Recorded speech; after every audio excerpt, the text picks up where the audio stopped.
കണ്ണൂർ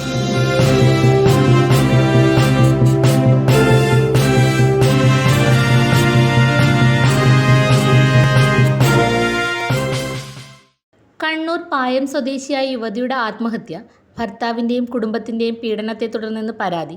സ്ത്രീധനത്തിൻ്റെ പേരിലും കുഞ്ഞിൻ്റെ നിറം തൻ്റേതുപോലെയല്ല എന്ന് പറഞ്ഞുമാണ് സ്നേഹയെ ഭർത്താവ് ജിനീഷ് പീഡിപ്പിച്ചതെന്ന് ബന്ധുക്കൾ ആരോപിച്ചു.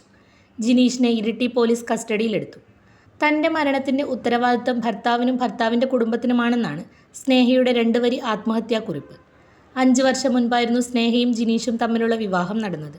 സ്നേഹയുടെ മേലുള്ള സംശയമായിരുന്നു ആദ്യഘട്ടത്തിൽ പ്രശ്നങ്ങളുടെ തുടക്കം.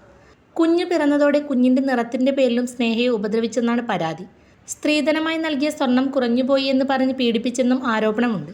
പലതവണ പോലീസിൽ പരാതി നൽകിയിരുന്നുവെങ്കിലും അവയെല്ലാം ഒത്തുതീർപ്പാക്കപ്പെട്ടു. ഒടുവിൽ ഈ മാസം 15-ന് ഉളിക്കൽ പോലീസിലും സ്നേഹ പരാതി നൽകിയിരുന്നു. ഇത് പിൻവലിക്കണമെന്നാവശ്യപ്പെട്ട് ജിനീഷ് ഫോണിൽ വിളിച്ച് സ്നേഹയെ ഭീഷണിപ്പെടുത്തിയെന്നാണ് ബന്ധുക്കൾ പറയുന്നത്. ഇന്നലെ വൈകിട്ടാണ് 24-കാരിയായ സ്നേഹയെ സ്വന്തം വീട്ടിൽ തൂങ്ങി മരിച്ച നിലയിൽ കണ്ടെത്തിയത്. ലോറി ഡ്രൈവറായ ജിനീഷ് പോലീസ് കസ്റ്റഡിയിലാണ്. നിങ്ങളുടെ സ്വപ്ന ഭവനം ഞങ്ങൾ നിർമ്മിക്കാം.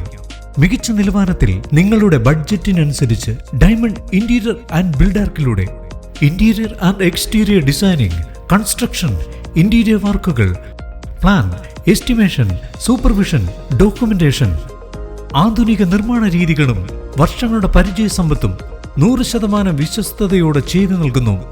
Diamond interior and Buildark, Cherupuzha. 9400557109.